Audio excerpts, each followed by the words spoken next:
Hello అండి, అందరికీ నమస్కారం. అడిస్మిల్ గారు నమస్తే సార్. నమస్కారం అండి.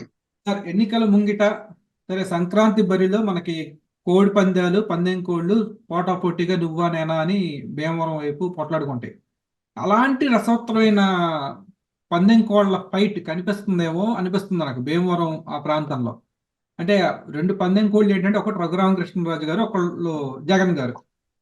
4 సంవత్సరాల తర్వాత మళ్ళా సొంత గడ్డకి రఘురామరాజు గారు వెళ్తున్నాను అని ప్రకటించారు. అంటే ఏంటి, నేను వస్తున్నాను, నువ్వేం చేసుకుంటావు చేసుకో అని ఆయన పూర్తిగా తెగించి వస్తున్నారని అనుకోవాలి. అంటే ఈ సిచ్యువేషను అయితే రఘురామకృష్ణరాజు గారు మళ్ళీ అరెస్ట్ అయ్యే అవకాశం కూడా లేకపోలేదు. లేదా ఆయన మళ్ళా సేఫ్గా వెనక్కి వెళ్ళిపోవచ్చు. ఎలా చూస్తారు ఈ ఉత్కంఠభరితమైనటువంటి ఎపిసోడ్ని? ఓ మన మన దేశం ప్రజాస్వామ్య దేశం. ఒక్క ఆంధ్రప్రదేశ్ లో మినహాయింపు దానికి. ఎందుకంటే గత 4.5 ఏళ్ల నుంచి చూస్తా ఉన్నాం ఏం జరుగుతుందో. రఘురామకృష్ణరాజు గారు ఆయన ఏం తప్పు చేశాడండి? ఆయన వాళ్ళ పార్టీ అధికారంలో ఉంది. ఆయన వాళ్ళ ప్రభుత్వం చేస్తున్న తప్పుల్ని, అవకతవకల్ని మొట్టమొదటగా తన సూచనలతోటి, సలహాలతోటి సరిదిద్దే ప్రయత్నం చేశాడు 4 ఏళ్ల క్రితం. మరి బాబు మీరు తప్పు చేస్తున్నారా బాబు, ఇసుక, మద్యం ఇటువంటి వాటిలో మీరు రాంగ్ స్టెప్ వేస్తున్నారు, ఇది మనకి చాలా చెడ్డ పేరు తెస్తుంది, నువ్వు 30 ఏళ్ళు ఉండాలనుకుంటున్నావు, ఈ 3 ఏళ్ళు గడవడం కూడా కష్టమైపోద్ది నీకు, నేను దుమ్మెత్తి పోసేస్తారు ప్రజలు అని ముందుగానే హెచ్చరించాడు. ఇప్పుడు జగన్మోహన్ రెడ్డి గారు అధికారంలోకి వచ్చి 2020, అప్పుడు ఒక సంవత్సరమే కదా అవుతుంది, సంవత్సరం లోపలనే రఘురామకృష్ణరాజు గారు చెప్పడం మొదలెట్టాడు. 2020 ఫిబ్రవరి ఆ ప్రాంతంలోనే ఇదిరా బాబు మీ పరిస్థితి అని చెప్తే వాళ్ళు దాన్ని నెగిటివ్ గా తీసుకున్నారు. యథావిధిగా వాళ్ళ బ్యాచ్ అందరూ వచ్చి తిట్టడం మొదలెట్టారు. మెల్లమెల్లగా చిలికి చిలికి గాలివన అయింది. ఆయన కూడా తన స్వరాన్ని పెంచాడు. ఆ స్వరాన్ని ఎలా పెంచాడు? వాళ్ళకి రోజు గారుగాడిచ్చేసాడు, మామూలుగా కాదు. వరి కోత యంత్రాలు ఉంటాయి కదా, వరి కోత యంత్రాలు. ఇది వరకు మామూలుగా మన చేత్తో కోసి మాన్యువల్ గానే కట్టేసి కుప్పేసి ధాన్యం నూర్చేవాళ్ళు మనం. ఈ వరి కోత యంత్రం అంటే మొదలకు కోసేసి శుభ్రంగా దులిపేద్ది అనమాట. ఇలాగ చెప్పుకుంటా పోతే సామిల్లు, కర్రల మిల్లు పెద్ద పెద్ద మానులు కోసినట్టు బల్లల కింద కోసి పాడేస్తున్నాడు రోజు. మీకు ఆంధ్రప్రదేశ్లో మాట్లాడడానికి భయపడిన రోజుల్లో ఈ ప్రభుత్వాన్ని విమర్శించి ఏమవుద్దు అనేటువంటి పరిస్థితులు ఉన్నప్పుడు స్వయంగా వాళ్ళ పార్టీ ఎంపీ అయిన ప్రతిరోజు చీల్చి చెండడేసాడంట. ప్రతి అంశం మీద ప్రజలకు సంబంధించిన జగన్మోహన్ రెడ్డి గారు తీసుకున్న ప్రజా వ్యతిరేక నిర్ణయాలు, అవకతవక అసంబద్ధ నిర్ణయాల మీద ఆయన ప్రతిరోజు కూడా ప్రభుత్వానికి హెచ్చరిస్తా ఉన్నాడు, ప్రజలను మేల్కొల్పుతా ఉన్నాడు, ప్రజల పక్షాన్ని మాట్లాడుతూ ఉన్నాడు. అది కూడా మధ్యాహ్నం 1 గంటకి రచ్చబండ పెడుతున్నాడు. ఆ రచ్చబండ వాళ్ళు వింటే ఖచ్చితంగా వింటారు వాళ్ళు ఈయన ఏం మాట్లాడుతున్నాడు అని. ఈయన విమర్శిస్తాడో తెలుసు, ఈయన బూతులు గట్ట ఏం మాట్లాడట, కానీ వాళ్ళకి ఈత ముళ్ళులతో గుచ్చుకున్నట్టు ఉంటుంది. అంటే మామూలు ముళ్ళు గుచ్చుకుంటే వేరు, ఈత ముళ్ళు గుచ్చుకుంటే వేరండి. ఈత ముళ్ళు గుచ్చుకుందనుకో అది ఒక చోట ఉండదు, ఆ ముళ్ళు అలా ఒళ్ళంతా ప్రయాణం చేస్తుంది రక్తంతో పాటు. కాబట్టి అలాగే వాళ్ళకి నొప్పి, ఒళ్ళంతా నొప్పులు వచ్చేసినట్టు వాళ్ళందరికీ నొప్పులు వచ్చి ఈయనకి మామూలుగా వేసుకోలేదు. ఈయన కూడా ఏం తగ్గేదిలే అన్నట్టు ఉన్నాడు, ఇంకా ఎక్కడ జంకలేదు. అయితే చివరికి ఆయన బెయిల్ రద్దు పిటిషన్ వరకు వెళ్ళాడు. జగన్మోహన్ రెడ్డి గారు బెయిల్ రద్దు, వాడికి లాభం లేదేమో తీసుకెళ్లి అత్యంత దారుణంగా హింసించి చంపేయడం కూడా చూశారు. ఆయనే చెప్పాడు స్వయంగా రఘురామకృష్ణరాజు గారు. ఆయన కొట్టడాన్ని వీడియోలు తీసి చూపించారు. తొన్న పోతున్నట్లు వచ్చి మీద కూర్చున్నారు, ఇంకా అక్కడే పోవాలి నేను. ఆయనకి స్టంట్లే చేసుకున్నాడు, ఆపరేషన్ కూడా జరిగింది ఆయనకి. జైల్లో కూడా ఏదో రకంగా దుకాణం సర్దిచ్చేయడానికి చూసారంట. ఎవడో ఒకడిని ఎప్పుడో ఈ నెల అరెస్ట్ చేస్తానికి ముందుగానే ప్లాన్ వేసి 2 నెలల ముందే ఒకరిని తీసుకొచ్చి అందులో పెట్టారు, ఒక నోటోరియస్ క్రిమినల్. అతన్ని ఇతనితో పాటు వేసి లేపెత్తాక చూశారు. ఆడు మంచోడు, అంత నోటోరియస్ క్రిమినల్ కూడా నేను రాజుగారిని ఏమన్నాను బాబు అని చెప్పేసి ఆడి చెప్పేసాడు, మీకు డేంజర్ అండి మీకు అని. ఈ గంట గడిస్తే చాలు, ఈ రాత్రి గడిస్తే చాలు అనుకున్న పరిస్థితుల్లో న్యాయస్థానాలు ఇన్ని కాపాడిని ఒక రకంగా చెప్పాలంటే.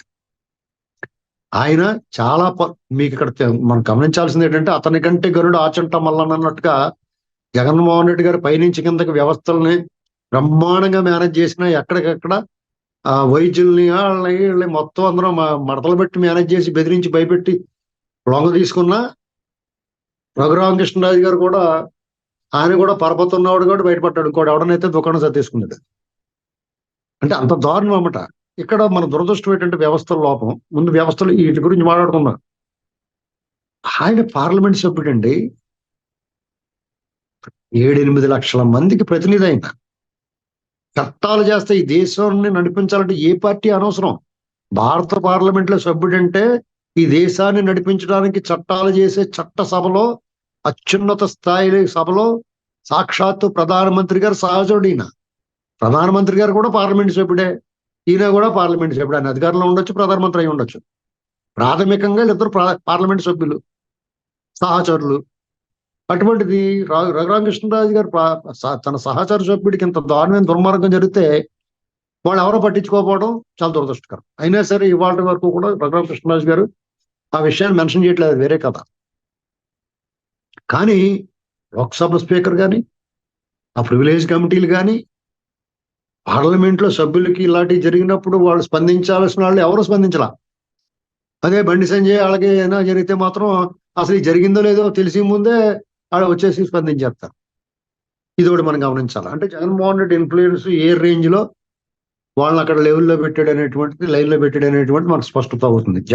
రఘురామకృష్ణరాజు గారి వ్యవహారం వల్ల వీళ్ళ కుమ్మక రాజకీయాలు, తెర వెనక బాగోతాలు, చీకటి వ్యవహారాలన్నీ కూడా మనకు అన్యాపదేశంగా తెలియజేస్తానే ఉన్నాడు ఒక రకంగా. ఇక ఈయన ప్రతి అంశం మైక్రో లెవెల్కి వెళ్ళి మారుమూల ప్రాంతాల్లో ఉన్న సమస్యను కూడా స్పృశించాడు ఈయన తన రచబండ ద్వారా. ప్రతి ఎవ్రీ డే ఈ 4 సంవత్సరాల్లో ఆయన ఈ ప్రజల గొంతుకే మాట్లాడాడు కాబట్టి ఆయనకి అంత ఆదరణ వచ్చింది. ఎందుకంటే ఇవాళ రఘురామకృష్ణరాజు గారి పట్ల ప్రజలకు అందరికీ అభిమానం ఉండడానికి కారణం ఏంటంటే, ఆయన మీకు ఏదైనా సమస్య ఉంటే మీ సమస్యను ఆయన అడ్రస్ చేస్తున్నాడు. అంటే మీరు చెప్పాలనుకున్నది ఆయన నోటి ద్వారా ప్రజలకు తెలుస్తూ ఉంది. దీనివల్ల ఆయనకి ఎప్పుడైతే ఆదరణ ఉంది.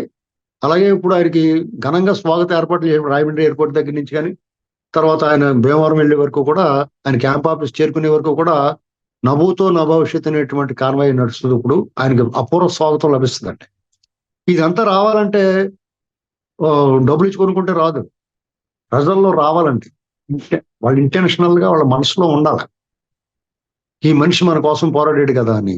కాబట్టి ఆ రకంగా ఆయనకి ఇప్పుడు రెండో వెర్షన్ జగన్మోహన్ రెడ్డి గారు ఇది చూడలేడు కదా, ఈయన అక్కడ అడుగు పెడతాడు, డెఫినెట్ గా అక్కడ అపూర్వమైన స్వాగతం లభిస్తుంది. జనాల్లో స్పందన చూసిన తర్వాత వాళ్ళకి తీయటి పాయసం కూడా చేదుగా మారిపోతాయి, పండగ బొబ్బట్లు కూడా వికారం వచ్చేస్తాయి. ఎందుకంటే ఇది తట్టుకోలేరు కదా. ఆయన ఓ పక్కన ఆయన సభలు ఏమో జనం పారిపోతాం, ఓ చంద్రబాబు గారికో, పవన్ కళ్యాణ్ గారికో, లోకేష్ గారికో, రఘురామకృష్ణరాజు గారు వీళ్ళందరికీనేమో జనాలు ఎగబడి రావటం, వీళ్ళంటే అభిమానం చూపించడం, మరి డెఫినెట్ గా వాళ్ళకి చాలా బాధ ఉంటుంది. పైగా అధికారం అయిపోయే టైం వచ్చింది కదా, ఇంకా 1-2 నెలలు. ఇలా టైంలో మీరు అన్నట్టుగా ఆయన్ని హ్యాండిల్ చేశారు అనుకోండి, రాంగ్ హ్యాండ్లింగ్. నేను సింగిల్ డిజిట్ లో హైయెస్ట్ నెంబర్ 9, దానికన్నా తక్కువ వస్తాయి అనుకుంటున్నాను నేను. ఆయనకి జగన్మోహన్ రెడ్డి గారు చాలా మంది పెద్ద స్కెచ్ చేస్తున్నాడు, దీని వెనకాల ఏదో ఉంది, ఏమీ జడవట్లేదు, ఇలా రకరకాలుగా ఆయన గురించి రజ్జు సర్ప భ్రాంతి అనమాట. తాడును చూసి పాము అనుకుని ఓ రకంగా భయపడుతున్నారు. చంద్రముఖి బిల్డింగ్ లో చంద్రముఖి ఉంటుందేమో అనుకున్నట్టుగా ఏంటండి. ఇలాంటి పరిస్థితుల్లో ఈయన్ని టచ్ చేస్తే జగన్మోహన్ రెడ్డి గారికి ఇక ఆచూకీ అనవాలంటే రేపొద్దున్న ఆ సింగిల్ డిజిట్ కూడా రాదని నా అభిప్రాయం. అంత అవివేకమైన పని మామూలుగా ఏ రాజకీయ నాయకుడు ఎన్నికల ముందు చేయకూడదు. కానీ ఈయన డిఫరెంట్ కదా, చెత్త చేయొచ్చు. ఎందుకంటే ఆ సలహాదారులు అంత పరిమాణం వాళ్ళు ఉన్నారు, సలహాదారులు ఆయనకి. ఎందుకంటే ఆ సలహాదారులు అలాంటోళ్లే, ఈయన అలాంటోళ్ళే. ఆయన ఏమనుకుంటున్నాడో మనసు తెలుసుకుని ఆ సలహాలు కూడా అలాగే ఇస్తూ ఉంటారు. ఇప్పుడు రాజుగారు ఉంటాడండి, ఆ రాజుగారు ఆ సింహాసనం మీద కూర్చుని ఉంటాడు. ఏదో యుద్ధం జరుగుతూ ఉంటది. వాళ్ళ వార్తాహరులని ఉంటారు. రాజా, మన సైనికులు యుద్ధంలో శత్రువుల్ని 100 మందిని తుదముట్టించారు అనగానే గబాలను ఒక హారం తీసేసేస్తాడు. అంటే ఇప్పుడు పేటీఎం కుక్కలకు డబ్బులు ఆడేసినట్టు అన్నమాట. ఇది ఏదో బాగుందిరా బాగుంది. ఇంకోటి వస్తాడు, అంటే నిజాయితీగా నెక్కచ్చిగా చెప్పాలి. ఆడు మళ్ళీ రెండో వార్తాహరుడు ఏం చెప్తాడు, రాజా, మన సైనికులు 10 మంది హతమయ్యారు, శత్రు సైనికులు మన వాళ్ళ మీద పైచేయి సాధించారని చెప్పాడు అనుకో, ముందు వీడి శిరస్సు ఖండించండి రా అంటాడు రాజు. అంటే సత్యాలు, చేదు నిజాలు, అప్రియ సత్యాలు వినటానికి ఇష్టపడరాళ్ళు. అప్రియ సత్యాలు అంటారు అట్లా. కాబట్టి జగన్మోహన్ రెడ్డి డే బిగినింగ్ నుంచి అప్రియ సత్యాలు ఆయన నచ్చవు. కాబట్టి ఆయనకి ఆయన కళలో ఆనందం చూడటం కోసం, ఆయన మెప్పించడం కోసం మొత్తం సర్వ వ్యవస్థలో అందరూ వాళ్ళ నాయకులు ఆయనకి ఒక మాట, "ఇది తప్పు చేస్తున్నాం, మనం 3 రాజధానులు ఏంటి, ముదనష్టపు ఆలోచన ఇది, ఈ బుద్ధి లేదా" అని చెప్పలేకపోయారు. పోలవరం నేటి రివర్స్ టెండరింగ్, మన బతుకు నువ్వు స్టార్టింగ్ కూలగొట్టావు ప్రజావేదిక, మన బతుకంతా మన పరిపాలన అంతా డిస్ట్రక్షన్ లోనే పోద్ది. శివ అంటారు, కూల్చివేత్త మొదలెట్టు, ప్రజలు మనల్ని కూల్చేస్తారు రేపొద్దున ఎన్నికల్లో, రాబోయే ఎన్నికల్లో అని చెప్పి కూడా లేకుండా పోయాడు. పోలవరం విషయంలో కూడా అంతే. ఏదో వాళ్ళు చేసుకున్నవా, పూర్తి చేయనివయ్యా బాబు, రేపొద్దున అది పూర్తి అయితే ఆ మంచి పేరు ఉంటుంది మన ప్రభుత్వానికి అని చెప్పి కూడా లేకుండా పోయాడు. మనకి అండగా నిలబడ్డారు దళిత సమాజం, వాళ్ళు మన కంటికి రెప్పలా కాపాడుకోవాలి, ఊరికే మాటలు చెప్పడం కాదు. చంపేసి ఇంటికి హోమ్ డెలివరీ అయితే సిగ్గు లేకుండా పక్కన ఎలా కూర్చోబెట్టుకున్నావా అని అడిగి ఓడు చెప్పి కూడా లేకుండా పోయాడు. ఈ మాటలు ఈయన చెప్తున్నాడే, ఈయన మీద కోపం, అప్రియం ఈయన మీద. ఈ సత్యాలు అప్రియంగా ఉంటాయి. రఘురామకృష్ణాజీ గారు చెప్పి మీరు నేను ఎవరనుకుంటూ ఘోషిస్తున్నారు, అయినా సరే వాళ్ళకి చెవికి ఎక్కట్లేదు. భోగాలం దాపరించినప్పుడు ఆప్తవాక్యము, అరుంధతిని, దీప నిర్వాణ గంధము వినరో కనరో మూర్ఖొనరో అంటారు.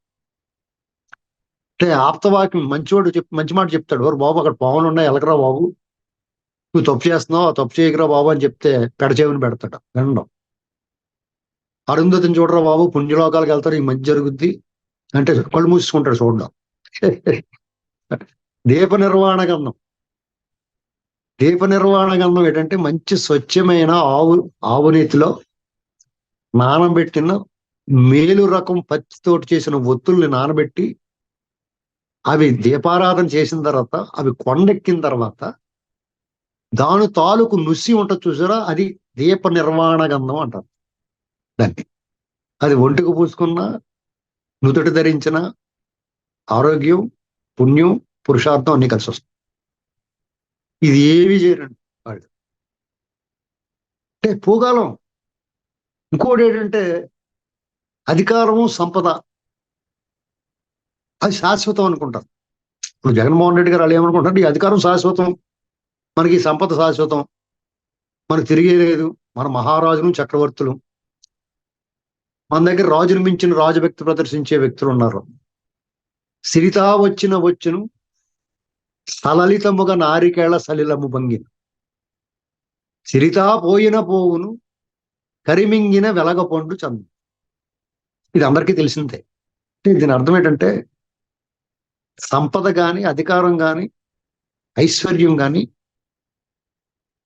కొబ్బరికాయలో నీళ్లు ఎలాగ వస్తాయో, సలిలము అంటే నీరు, సలలితముగా అలా తెలియకుండా ఎలా ఎలా వచ్చినాయి కూడా తెలియదు, అలా వచ్చి చేరతాయి. ది గాడ్స్ గిఫ్ట్, దేవుడిచ్చిన స్టెరిలైజ్డ్ వాటర్, కొబ్బరి నీరు. అలాంటిది మనకు తెలియకుండానే వస్తాయి. అలాగే కరిమింగిన వెలగపొండి అంటే వెలగపొండి ఉంటుంది. కరి అంటే ఏనుగు, ఎలగపొండి మింగింది అనుకోండి, అదేం బదలు కొట్టుకుని మనలాగా స్పూన్ వేసుకు తిందాం, కడక్కని మింగేస్తుంది. అది మళ్ళీ విసర్జించినప్పుడు ఆ కాయలాగా ఉంటుంది, లోపల గుంజి మాయమైపోద్ది. ఇది సృష్టిలోని విచిత్రం. ఇది ఈ అద్భుతమైన ఈ మర్మం ఎవరికి తెలియదు. ఆ కాయలాగా ఉండి లోపల ఎలా మాయమైంది, ఏను ఎలా ఆరగించింది అనేటువంటి దాని సమాధానం చెప్పమని ఎవరన్నా. సంపద, అధికారం అంతే, మనకు తెలియకుండానే, మనం కోరుకోకుండానే ఒకసారి మనకు వచ్చేస్తుంది. అలాగే మనం వద్దనుకున్నా ఆపాలనుకున్న ఆగత, సంపద పోతాం మొదలెట్టి, అధికారం కూడా మన చేతిలో ఉండదు, చేయి జారిపోతుంది. ఈ సత్యం తెలుసుకోకుండా ఇది శాశ్వతం అనుకుని రెచ్చిపోయి బరి తెగించి వ్యవహరిస్తే రఘురామకృష్ణరాజు గారు ఎన్నాళ్ళు ఆపగలిగాడు? ఇవాళ రావట్లేదు ఆయన? రేపొద్దున ఆయన అధికారంలోకి వస్తాడు, లేదా ఆయన ఉన్న పార్టీ అధికారంలోకి వస్తుంది. ఆయన బారి నుంచి ఎలా ఎవరు రక్షిస్తారు వీళ్ళని? ఎప్పుడు ఒకరిదే పై చేయి ఉంటుందా? కాబట్టి అధికారులు కూడా ఒళ్ళు దగ్గర పెట్టుకుని ఉండాల, నిష్పక్షపాతంగా వ్యవహరించాల. ఎవరో ఒకళ్ళు కొమ్ము కాస్తే ఆ కొమ్ము విరిగిపోయిన తర్వాత మీ పరిస్థితి ఏంటి? మిమ్మల్ని ఎవరు కాపాడతారో? మీరు ఎవరి కోసమైతే కష్టపడ్డారో వాళ్ళు వెళ్ళి జైల్లో కూర్చుంటారో, మీరు కూడా వెళ్ళాలి పక్కన కూర్చోవాలి, వాళ్ళతో అష్టచమ్మ ఆడుకోవాలి. కాబట్టి అటువంటి దుస్సాహసం చేయడం నేను అనుకుంటున్నాను. దుస్సాహసం చేస్తే ముఖం పగులుతుంది. గోడ ఉంది, కొండ ఉంది అని చెప్పేసి కొండను ఢీ కొట్టాలనుకుంటే తల పగులుతుంది. ఈ సత్యాన్ని అధికారాంతానికి ఇంకా 2 నెలల టైం ఉంది.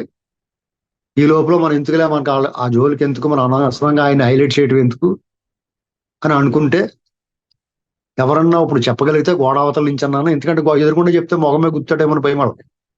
అందుకు గోడావతల నుండి చెప్తారు. అలా చెప్పి వింటే గనక సుజావుగా ఆ పండగ సంక్రాంతి సంబరాలు రఘురామకృష్ణరాజు గారు తన ప్రజల మధ్యన గడుపుతాడు. ప్రజలు కూడా కనులారా వీక్షిస్తారు ఆయన్ని ప్రత్యక్షంగా. ప్రతిరోజు చూస్తున్నారు. ఆయన ఏం దూరంగా లేడు ప్రజలకి. ఒక రకంగా ఈ ప్రత్యక్షంగా వెళ్ళిన దానికంటే కూడా ఈయన ప్రతిరోజు వాళ్ళ గుండెల్లో తిష్ట వేసుకున్నట్టు. ఇలా అటువంటి అవివేకమైన పని చేయకపోతే జగన్మోహన్ రెడ్డి గారు తెలివినోడి కిందే లెక్క. తాపేసరం ఏపరాల జీడిని ఏపరాల కాజా అంటారు. మామూలు కాజాలు ఇంత ఉంటాయి, ఏపరాల కాజా అంటే ఇంత ఉంటాయి. ఆ కాజా తిన్నాడు అంటే ఆ అనుభవం అయిన తర్వాత మోకాలు చెప్పులు బద్దలేసిపోయిన తర్వాత కూడా మళ్ళీ పరిగెడతానంటే అతను let them go to hell